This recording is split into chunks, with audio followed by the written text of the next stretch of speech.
या शिक्षकाबरोबर अत्यंत दुर्दैवी आणि भयंकर घटना घडली. चालत्या गाडीमध्येच त्यांचा होरपळून मृत्यू झाला. त्याचं झालं असं की माधव बाबूराव श्रीपाड, वय वर्ष 50, असं या शिक्षकाचं नाव. हे फक्त शिक्षकच नव्हते, ते एक प्रसिद्ध कीर्तनकार होते. अहमदपूर तालुक्यामध्ये जिल्हा परिषदच्या शाळेवर तिथे शिक्षक म्हणून कार्यरत होते. नेहमीप्रमाणे ते शाळेवरती गेले, पण अचानक त्यांच्या छातीमध्ये वेदना होऊ लागल्या. म्हणून ते सुट्टी घेऊन आपल्या आल्टो कारने घराकडे निघाले.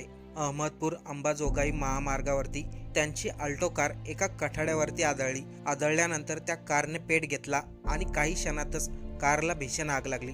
कारला आग लागल्यामुळे माधव श्रीपाड यांना कारमधून बाहेर पडताच आलं नाही आणि त्यामध्ये त्यांचा होरपळून मृत्यू झाला. काही लोकांचं म्हणणं आहे त्यांना चालत्या गाडीमध्येच हृदयविकाराचा झटका आला आणि त्यांचं गाडीवरील नियंत्रण सुटलं. ती गाडी कठाड्यावरती जाऊन आदळली आणि त्यानंतर गाडीला भीषण आग लागली. ते उत्तम कीर्तनकार आणि उत्तम शिक्षक होते. त्यांनी यूट्यूबवरती आई नावाचं स्वतःचं चॅनल काढलं होतं आणि त्या माध्यमातून ते आपले विचार जनसामान्यापर्यंत घेऊन जात होते.